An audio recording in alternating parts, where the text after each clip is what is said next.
नमस्कार दोस्तों, आपका समाचार अपना देश के इस क्राइम कहानी के एपिसोड में स्वागत है। आपके साथ मैं हूं आरजे मुकेश पाटिल। एक 31 साल की लड़की मोबाइल फोन चला रही थी अपने घर में बैठी बैठी। जब वो मोबाइल फोन काफी देर से चला रही थी तो एक छोटी बहन होती है उसकी, करीब 16 साल की उम्र उसकी, वो आती है और कहती है कि जी मुझे भी फ़ोन दे दो, आप काफ़ी देर से मोबाइल फ़ोन जो है आप देख रही हो, चला रही हो इस मोबाइल फ़ोन को। तब वो फ़ोन जो है अपनी छोटी बहन को देती है। तभी उसके पिता आते हैं और कहते हैं कि तुम तो जो है फ़ोन चला चला के बिगड़ चुकी, इस छोटी बहन को क्यों बिगाड़ रही हो। फिर दोनों के बीच थोड़ी बहुत नोकझोंक होती है और पिता जो है वो गुस्से में आकर बड़ी बेटी के जो है 3-4 थप्पड़ झड़ देता है। इसी बीच बड़ी बेटी को जो है गुस्सा आया, वो उस पिता की जो है गिरबान पकड़ी और घसीट रही है इधर उधर। तभी वो चिल्ला रहा है उसका पिता। तब उसकी माँ भागी भागी आई, उसने हाथ जोड़े बेटी से। तब तक ये सारा जो मंजर चल रहा था, इसकी आवाज़ें जो है बाहर तक गई। कुछ पड़ोसी राहगीर भाग कर आए। आने के बाद कहा कि तुम एक पिता को पीट रही हो, बेटा गलत कर रही हो। उसे समझाने की कोशिश की गई, दोनों को समझाया। सबको समझाने के बाद बेटी ने एक शर्त रखी कि मैं आज के बाद इनके साथ नहीं रहूँगी, अलग रहूँगी और खाना भी अलग बनाऊँगी और इसी घर में रहूँगी। जब ये बात थी तो फिर ये शर्त मान ली गई। अब धीरे धीरे जो है वक्त बीता, लेकिन एक रोज इसी घर से जब एक लाश मिलती है और ये खबर जब आसपास के इलाकों में फैलती है तो हर कोई इस खबर को सुनकर हैरान था। ये बात है उत्तर प्रदेश के मुजफ्फरनगर जिले के एक गांव है मोरना।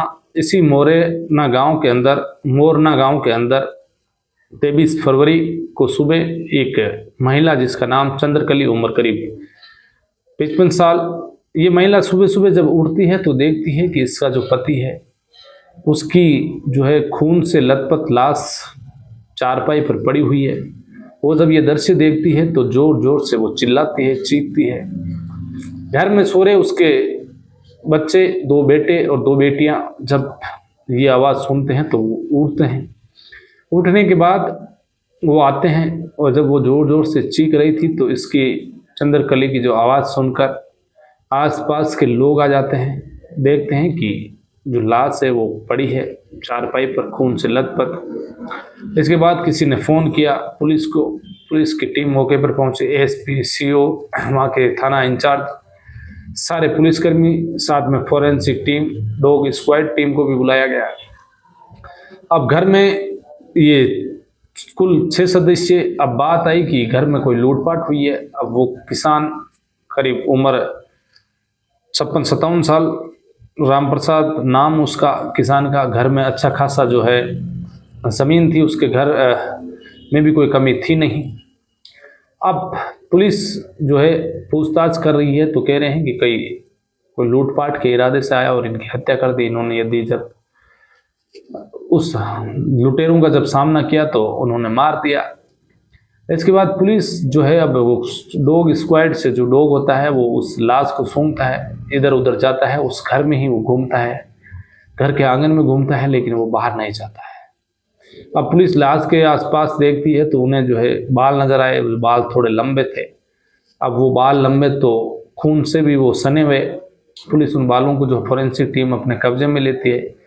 इसके बाद कुत्ता इधर उधर दौड़ रहा है, सूंघ रहा है। वो फिर एक कमरे में गया और जहाँ पर जो जानवरों के लिए भूसा जो चारा होता है वहाँ पहुँचा। पुलिस जो है उनके पीछे पीछे गई। वहाँ पर एक पोटली निकली, उस पोटली को पुलिस ने कब्जे में लिया। इसके बाद घर के सारे जो है सदस्यों से पूछताछ घर में की। अब इस घर में जो है एक 55 साल की ये महिला चंद्रकली, इसके 2 बेटियां, एक बेटी का नाम कोमल, उम्र करीब 31 साल, एक बेटी की उम्र करीब 16 साल जो 11वीं कक्षा में पढ़ती है, एक बेटा 13 साल का जिसका नाम सुमित, एक बड़ा बेटा अमित जिसकी उम्र करीब 32 साल, 2 बड़ी बेटियां जिनकी शादी हो चुकी थी, एक की लव मैरिज, एक की अरेंज मैरिज। वो अपनी ज़िंदगी में खुश थी। अब पुलिस ने फैसला किया कि अब इनको जो है थाने पर ले जाकर ही पूछताछ करते हैं। पुलिस ने जो है अब उन 5 को जो है थाने लेकर गई। उधर लाश को पोस्टमार्टम के लिए जो है अस्पताल भेजा गया। लाश पर जो है गले पर धारदार हथियार से जो है गला काटा गया। पेट पर भी जो है चोट के निशान थे, चाकू के निशान थे। थाने में जाने के बाद अब उनसे पूछताछ हुई तो फिर 3 लोगों ने जो है एक ही तरह के बयान दे रहे हैं बार बार, माँ और 2 बेटा। जब दोनों बेटियों से पूछताछ की गई तो दोनों बेटियों का बयान कुछ अलग नजर आया पुलिस को। अब पुलिस को शक बढ़ रहा था। इसके बाद पुलिस ने जो है उनके हाथों को देखा तो उनके कुछ चोट के निशान थे। तो अब छोटी बेटी से पूछा कि ये चोट का निशान कैसे लगा है, तो वो कहती है कि ये जो निशान है, मैं अपने खेत में जा रही थी बोगी पर, तो वहां पर मैं गिर गई और इसी वजह से मेरी चोट लगी है। जब बड़ी बेटी से पूछताछ करते हैं कि तुम्हारी ये चोट कैसे लगी, तो वो भी कहती है कि मैं खेत पर गई और मैं भी जो है उस बोगी पर फिसल कर गिर गई, इसलिए मेरी भी चोट लगी है। अब दोनों बहनों के एक साथ बोगी पर जाना, एक साथ चोट लगना, पुलिस का शक घेरा गया। इसके बाद उस पोटली को जब पुलिस के द्वारा खोला गया तो उस पोटली में 2 जोड़ी कपड़े निकले और दोनों महिलाओं के। तो ये पूछा गया तो दोनों कपड़े जो है उन बेटियों के ही निकले। अब पुलिस ने जो है उनसे कहा कि जो जो बात है सच सच बता दो, नहीं तो फिर हम सख्ती से पूछताछ करेंगे। और इसी बीच जो बड़ी बेटी होती है कोमल, वो गुस्से में आकर कहती है कि हमारे जो है घर में बेटियों के साथ सौतेला व्यवहार किया जाता था, लड़कों के साथ जो है अच्छा व्यवहार किया जाता था। मैं जब घर में जो है दोनों बहनों को जो है, हमारे को पास एक ही मोबाइल था, जब मोबाइल देखते थे तो पिता डांटते थे। और साथ में जो है मेरी उम्र 31 साल हो चुकी है। मैंने पिता को कई बार बोला कि मेरी शादी कर दो, लेकिन पिता कह रहे हैं कि तुम्हारी शादी नहीं करेंगे, तुम इसी घर में रहो, ऐसे ही रहो। तो कुल मिलाकर हमारे साथ सौतेला व्यवहार हो रहा था। इसी को देखते हुए हमने 22 तारीख को जो है एक लड़का जान पहचान का, उससे नींद की गोलियां मंगाई। घर पर अब जो सब्जी बनी, गोभी की रोटियां बनी, साथ में खीर बनाई, टमाटर गोभी की सब्जी बनी और खीर बनी, सब ने साथ मिलकर खाई। लेकिन जो खीर थी वो अच्छी बनी, तो उसके पिता ने कहा कि हमें जो है खीर दो।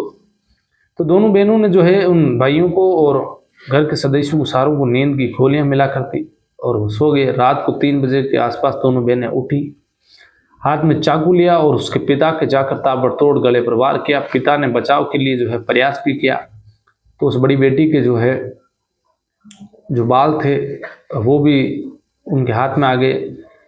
लेकिन आखिरकार राम प्रसाद दम तोड़ चुका था। दोनों बेटियों ने कत्ल करने के बाद दोनों ने कपड़े चेंज किए, कपड़े छुपाए और दोनों जाकर सो गई। लेकिन इसी बीच जो है पुलिस ने उन्हें सारा जो है घटनाक्रम पुलिस को बताया। पुलिस ने जो है पूछताछ की, डॉग स्क्वाड की मदद ली, फॉरेंसिक टीम की मदद ली और आखिरकार दोनों बहनें जो है पकड़ी गई। छोटी बेटी जो है अभी नाबालिग है, तो वो कुल मिला के उसे 2-2.5 साल जेल में रहना पड़ेगा। फिर वो उसे बाल सुधार गृह में भेजा गया है। लेकिन जो बड़ी बेटी है वो 31 साल की है, बालिग है, तो उससे लंबा जेल में जाना पड़ेगा। जो शादी का ख्वाब था वो भी टूट गया। और परिवार में यदि कुछ ऐसा था तो वो घर छोड़कर जा सकती थी, अपनी जिंदगी जी सकती थी, लेकिन एक पिता का कत्ल किया तो ये बड़ा गलत किया। आजकल के जो रिश्ते हैं ये घोर कलयुग चल रहा है। किस तरीके से जो है लखनऊ में भी एक बेटे ने जो है अपने पिता के टुकड़े करने के बाद 6 टुकड़े करने के बाद लाश को फेंका। ये कहानी की जो गूंज है वो प्रदेश में थमी नहीं कि उत्तर प्रदेश में एक और घटना सामने आ गई। 2 बेटियों ने जो है 23 फरवरी को जो है कत्ल कर दिया 3 बजे के आसपास। तो आप भी अपने बच्चों के साथ अच्छा व्यवहार कीजिएगा, उन्हें अच्छा रखिएगा, उनकी बात को सुनने तो घर का जो माहौल अच्छा बना रहे। अपने बच्चों के साथ बैठकर बातें कीजिए। जो है अभी डिजिटल इस दौर के अंदर मोबाइल फ़ोन के ज़रिए लोग जो है बैठे रहते हैं, लंबे समय तक मोबाइल चलाते हैं। लेकिन अपने परिवार के साथ, अपने बच्चों के साथ भी बात कीजिए।